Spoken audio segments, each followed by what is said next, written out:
Segundo Samuel, capítulo de número 3. Na verdade, aqui é a continuação do capítulo 2, com um relato de todo o desenvolvimento do reinado de Davi e o seu crescimento até culminar com a exaltação sobre todo Israel, que acontecerá no capítulo 5. Mas no verso 1 do capítulo 3 diz assim: E houve uma longa guerra entre a casa de Saul e a casa de Davi. Porém, Davi ia se fortalecendo, mas a casa de Saul se ia enfraquecendo. Porque com o passar do tempo, cada vez a casa de Saul vai ficar fraca e Davi cada vez pegando mais força, até Davi ser aclamado como o grande rei de todo Israel. Já no versículo 2 tem uma relação dos filhos de Davi que lhe nasceram em Hebrom. Isso aqui somente os que nasceram em Hebrom. Mais à frente tem uma relação dos que nasceram em Jerusalém. E a Davi nasceram filhos em Hebrom. Foi o seu primogênito, Amon, em outras versões fala Aminon, de Ainoã, a Jezreelita, e o seu segundo, Quileabe, de Abigail, mulher de Nabal, Carmelita, e o terceiro, Absalão, filho de Maaca, filha de Talmai, rei de Jesur. Aí aqui já acrescenta mais uma esposa. E o quarto, Adonias, filho de Ragite, que também é outra esposa. E o quinto, Cefatias, filho de Abital. Quer dizer, aqui já aparecem outras esposas de Davi, pelo menos 5 já aparecem aqui. E o sexto, Itreão de Eglá, também mulher de Davi. Estes nasceram a Davi em Hebrom, só que já tem meia dúzia de mulheres, de esposas. E havendo guerra entre a casa de Saul e a casa de Davi, sucedeu que Abner se esforçava na casa de Saul. Vejamos, a narrativa aqui é enfática em cima dos filhos que nasceram a Davi e das esposas, já são meia dúzia aqui no total. Ainda tem outras que vão se acrescentar ao longo da história, sem contar as que sequer são citadas. Mas veja bem, no finalzinho desse relato, no versículo 6, fala de Abner que se esforçava na casa de Saul. Vejamos, Abner, na verdade, era o grande líder do norte. Quando colocou Isbosete, ele botou Isbosete, na verdade, como enfeite. Isbosete era fraco, não tinha virtude, não tinha força. Quem reinava, na verdade, era o próprio Abner. E ali existia um jogo de interesse. Porque, na verdade, com Abner sendo o homem forte de Israel, ele era, na verdade, ele fez o que? Ele cumpriu a finalidade de colocar na monarquia o rei, porque seria uma tomada de golpe de Estado muito grande. Então ele colocou ali como rei. Mas na verdade a presunção dele pelos seus atos mostrava uma intenção secreta que ele mesmo viesse a vir ser rei. O que na verdade mais à frente vai ficar claro até no momento que ele negocia o reino dele com Davi. Isso é porque ele viu que Davi na verdade estava com a perspectiva de tomar todo Israel. E ele não é bobo nem nada. Mas veja o que acontece aqui no versículo 7. E tinha tido Saul uma concubina, cujo nome era Rispa, filho de Aiá. E disse Isbosete a Abner: Por que entraste a concubina de meu pai? Porque na verdade o Abner, ele teve aqui no caso contato com a concubina do pai. Aqui parece fácil, a pessoa ali não entende nada. Mas essas questões envolviam atitudes políticas. Porque quando uma pessoa tinha contato com uma mulher que tinha sido de um rei, ele possivelmente estava postulando o cargo de rei. E o Isbosete aqui, ele percebeu que havia no ar uma conspiração de Abner. Porque ele questionou: por que você pegou a concubina de meu pai? Aí o Abner, que não é bobo nem nada, vai pular. 8. Então se irou muito Abner pelas palavras de Isbosete e disse: Sou eu cabeça de cão que pertence a Judá? Isso aqui era uma forma da pessoa falar: tá me xingando? Cabeça de cão quer dizer cabeça de cachorro. Cachorro é animal imundo, mal visto na sociedade israelita. Ele diz: mas que pertence à casa de Judá? Aí é uma forma de ironizar também, né? Porque a casa de Judá é a casa de Davi. Tipo assim, eu não sou lá de baixo não, rapaz, eu sou daqui do norte. Eu sou daqui, eu não sou um cão morto, eu não sou cabeça de cachorro. Cabeça de cachorro que não vale nada é quem é lá do sul. Para você ver como é que era a rivalidade entre esses dois territórios. Ainda hoje faço beneficência à casa de Saul, teu pai, a seus irmãos e a seus amigos, e te não entreguei nas mãos de Davi. E tu hoje buscas motivo para me arguires, quer dizer, me questionar? Por causa da maldade de uma mulher, Tipo assim, rapaz, se coloca no teu lugar, dê um sermão nele, tu é um frouxo, tu não aguenta nada, eu que estou sustentando o reino. E agora, por causa disso, tu vai ver só, 9, ó. Assim faça Deus a Abner e outro tanto. Ele jogou uma maldição sobre si, está fazendo um juramento, que como o Senhor jurou a Davi, assim lhe hei de fazer. Transferindo o reino da casa de Saul e levantando o trono de Davi sobre Israel e sobre Judá, desde Dan até Berseba, quer dizer, desde lá de cima do mapa até o final. Então ele, na verdade, ele falou: Esbozete, agora tu arrumou problema. Era eu que segurava esse reino, e agora sabe o que eu vou fazer? Fazer aliança com Davi, vou passar o reino todo para a mão dele, você não vai poder fazer nada. E realmente não poderia fazer, porque quem dominava era ele. E nem ainda uma palavra podia responder a Abner, porque o temia. Então ordenou Abner da sua parte mensageiros a Davi, dizendo: de quem é a terra? E disse: comigo faz a tua aliança, e eis que a minha mão será contigo para tornar a ti todo Israel. Agora fechou. Está dizendo assim: Davi, eu estou aqui, faz aliança comigo, eu passo a parte de cá toda para você, porque o Esbozete não vai fazer nada, não domina nada. E disse Davi: bem, eu farei contigo aliança, porém uma coisa te peço, que é: não verás a minha face, se primeiro me não trouxeres a Mical, filha de Saul, quando vieres ver a minha face. Olha a demanda. Davi não é bobo nem nada. Quando a pessoa ali também não vê nada aqui demais, mas tudo aqui tem uma jogada política por trás, tem um jogo de interesse. Falou: já que você quer fazer aliança comigo, então manda a minha mulher para cá, que é filha de Saul. Sabe por quê? Porque vindo Mical era filha de Saul, então ele comprovaria realmente que o que ele estava falando era verdade. Porque no momento que ele estivesse com a filha de Saul, fortalecia o reino do norte em relação ao sul, e daria a entender que todo o povo estava unido. Então ele fez um teste: se você está falando a verdade, manda Mical, que aí eu vou entender. Porque Mical já estava casada com outro marido, e se ele envia Mical, realmente ele estava querendo dizer, porque como eu falei antes, que foi o que aconteceu com ele mesmo. Quem pegava a mulher de um rei, era supostamente, cogitava o cargo. Então, se ele tem intenção boa, ele não vai hesitar de mandar Mical. O que ele fez? Exatamente isso. Também enviou Davi mensageiros a Esbozete, filho de Saul, dizendo: dá-me minha mulher Mical, que eu desposei por 100 prepúcios de filisteu. Que na verdade 100, mas ele deu 200. Lembra? Então ele manda mensagem também para Esbozete, porque Esbozete é irmão de Mical e sucessor. Mas na verdade quem mandava era Abner. 15. E enviou Esbozete, atirou a seu marido, a Paltiel, filho de Laís. Quer dizer, o reino já está praticamente. O interessante é que o Esbozete, nas mãos de Abner, ele não demonstra reação nenhuma. Mandou pegar a irmã, tirou do marido Paltiel e mandou de volta. E ia com ela seu marido, caminhando e chorando detrás dela, porque pegaram a mulher na mão grande, o marido vai atrás chorando, até Baurim. Então lhe disse Abner: vai-te agora, volta. E ele voltou. O Abner é equiparado ao Joabe no sul. O que ele falava ninguém contestava, porque tinha medo de morrer. Então ele endureceu o jogo, falou: vai embora. Aí o que acontece? Ele automaticamente volta, né? Esse detalhe aqui mostra, na verdade, o quê? Uma narrativa, né, que demonstra o quê? O amor que ele tinha pela Mical. Mas a gente sabe que a Mical foi entregue a ele, ao Paltiel, por Saul querer maltratar a Davi, que não era lícito. A esposa era de Davi. 17. E praticava Abner com os anciãos de Israel, dizendo: muito tempo há que procuráveis que Davi reinasse sobre vós. Quer dizer, ele começou a fazer um ambiente com os anciãos, os da casa do norte.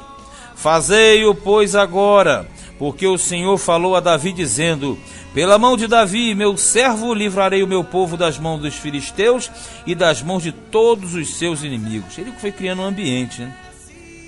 E falou também Abner o mesmo aos ouvidos de Benjamim. E foi também Abner dizer aos ouvidos de Davi em Hebrom tudo o que era bom aos olhos de Israel e aos olhos de toda a casa de Benjamim. Vejamos. Então o Abner, ele está fazendo todo o ambiente no norte para que houvesse uma aceitação de Davi. Então todo Israel já estava preparado para receber Davi como rei. E veio Abner a Davi, a Hebrom, e 20 homens com ele, uma comitiva. E Davi fez um banquete a Abner e aos homens que com ele vinham. Então disse Abner a Davi: eu me levantarei e irei, e ajuntarei ao rei, meu senhor, todo Israel, para fazerem aliança contigo, e tu reinarás sobre tudo que desejar a tua alma. Assim despediu Davi a Abner, e foi-se ele em paz. Quer dizer, todo o sistema armado. Abner, que é o grande detentor do poder do norte, sabemos que Esbozete era simplesmente de enfeite, era fraco, ele vem e faz aliança com Davi. Só que tem um problema. O Abner tem uma demanda com o Joabe tem uma demanda com Abner por causa da questão do Azael, que foi morto por ele.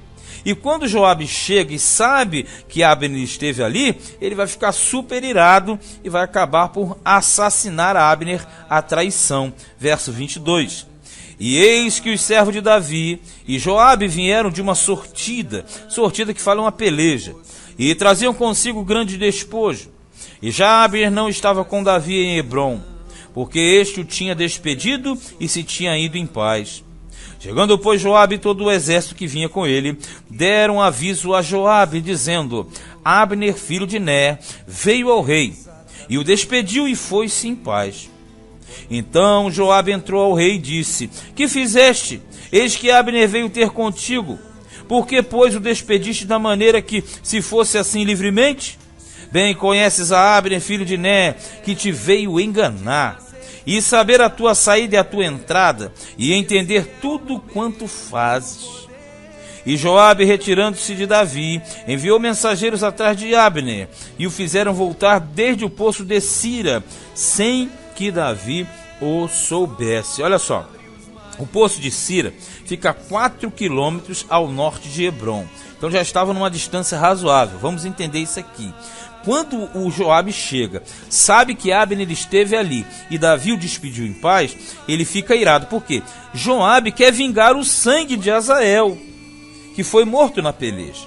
Só que tem um detalhe muito grande aqui. Primeiro, morte na peleja não tem expiação de sangue, porque quem morria na peleja era símbolo de que ele precisava morrer na peleja. Tanto é que Israel saía e quando Deus não queria, não morria ninguém. Então quer dizer, em peleja, ali só morre quem tem que morrer. Então não existe vingador de sangue para a peleja. Mas o Joabe quer se vingar de Abner, está totalmente errado. Outra coisa, ele acusa Abner de ser falso, e Abner era considerado um grande homem em Israel. Então ele está, na verdade, trazendo para o seu particular e querendo colocar Davi contra Abner. Quando ele viu que Davi não fez nada, ele saiu e na surdina ele chama e vai matá-lo. 27. Tornando, pois, Abner a Hebrom, Joabe o tomou à parte, olha aqui, à entrada da porta da cidade, para lhe falar em segredo. E feriu-o pela quinta costela, como eu já falei há pouco. Quinta costela sempre é aquela região abaixo do peito. E morreu por causa do sangue de Azael, seu irmão. Veja, ele fez vingança de sangue, aonde vingança de sangue não existia. O que acontece? Ele chama a maldição para cima dele. O que Davi depois, ouvindo, disse: inocentes somos, eu e o meu reino, para com o Senhor para sempre, do sangue de Abner, filho de Ner. Quer dizer, nós não temos nada a ver com essa morte. Nós estamos inocentes quanto ao sangue de Abner. Fique-se sobre a cabeça de Joabe e sobre toda a casa de seu pai. E nunca da casa de Joabe falte que tenha fluxo. Agora Davi, ele tira a sua responsabilidade, joga para Joabe e ainda joga um monte de maldições sobre ele. Se tudo isso aqui pegou, acabou a genealogia de Joabe. Ele fala que nunca falte quem tenha fluxo, quem seja leproso, tudo isso aqui exclui o cara da sociedade, nem quem se atenha a bordão. Sabe o que é o bordão? A bengala. Tipo assim, só tem que ter gente aleijada, doente, que anda com bengala. Nem quem caia a espada, nem quem necessite de pão. Quer dizer, lá tem que ter sempre gente morrendo e gente mendigando pão, com fome. Isso aqui ele jogou um monte de maldições em cima. Fluxo, leproso, tudo isso, andando no bordão, caindo a espada e mendigando pão. Joabe, pois, e Abissai, seu irmão, mataram a Abner por ter morto a Azael, seu irmão, na peleja em Gibeão. Veja no 30. Aqui fala que o Abissai foi coadjuvante de Joabe, que na verdade Joabe e Abissai eles foram vingadores do sangue de Azael, que era o irmão mais novo. Só que aqui diz que foi na peleja de Gibeão. E como nós já falamos, isso é antigo, desde lá do Levítico, não existe expiação de sangue para quem morre em peleja, em sortida. É a mesma coisa do policial que em serviço mata alguém. Licitamente, é lógico. A partir do versículo 31, Davi vai proclamar um grande choro, um grande lamento, para justamente se abster da morte daquele homem e ficar, ele praticamente lava as mãos, dizendo que não tem nada a ver com o fato acontecido, o fato ocorrido. Vejamos no capítulo 3, versículo 31. Disse, pois, Davi a Joabe e a todo o povo que com ele estava: rasgai as vossas vestes, e cingi-vos de pano de saco, e ide pranteando diante de Abner. E o rei Davi ia seguindo o féretro. Vamos entender, Davi falou, temos que demonstrar tristeza. Todo mundo rasga a veste, pano de saco, e pranto, e choro, e agonia e tristeza. E eles iam acompanhando o féretro. O féretro é o cortejo fúnebre, né? Quando sai o cortejo fúnebre, o féretro que fala é esse cortejo. E sepultaram Abner em Hebrom. O rei levantou a sua voz e chorou junto da sepultura de Abner. E chorou todo o povo, porque o rei está querendo mostrar, Davi está querendo mostrar que ele não tem parte com aquele assassinato. Que ele não teve nada a ver com aquela morte. E o rei, pranteando a Abner, disse: não morreu Abner como morre o vilão, tipo assim, um homem de valor não morreu como um marginal? As tuas mãos não estavam atadas, nem os teus pés carregados de grilhões de bronze, quer dizer, correntes. Mas caíste como os que caem diante dos filhos da maldade. Tipo assim, um homem de peso, um grande guerreiro morreu como quem morre um bandido. Então todo o povo chorou muito mais por ele. Então todo o povo veio fazer aqui Davi comer esse pão, sendo ainda dia. Porém Davi jurou dizendo: assim Deus me faça e outro tanto, se antes que o sol se ponha, eu provar pão ou alguma coisa. O que todo o povo, entendendo, pareceu bem aos seus olhos, assim como tudo quanto o rei fez pareceu bem aos olhos de todo o povo. E todo o povo de Israel entenderam naquele mesmo dia que não procedera do rei que matassem a Abner, filho de Ner, porque o Davi fez uma extrema força para deixar claro que ele não teve nada com isso, porque na verdade todo mundo pensava que era ele, porque na verdade ele veio aqui a Davi fez uma aliança com ele, agora o cara é morto, todo Israel ia falar assim, ó, Davi que foi o assassino. Então ele está fazendo publicamente que todos saibam que ele não tem nada a ver com a morte de Abner, e aí o povo consegue entender. Então disse o rei aos seus servos: não sabeis que hoje caiu em Israel um príncipe e um grande, quer dizer, um homem de grande personalidade, de grande caráter, avultado em estima? Eu hoje estou fraco, ainda que seja ungido rei. Olha só, isso aqui é Davi falando. Estes homens, filhos de Zeruia, que por sinal é irmã dele, são mais duros do que eu. O Senhor pagará o malfeitor conforme a sua maldade. Quer dizer, eles não podiam ter feito isso.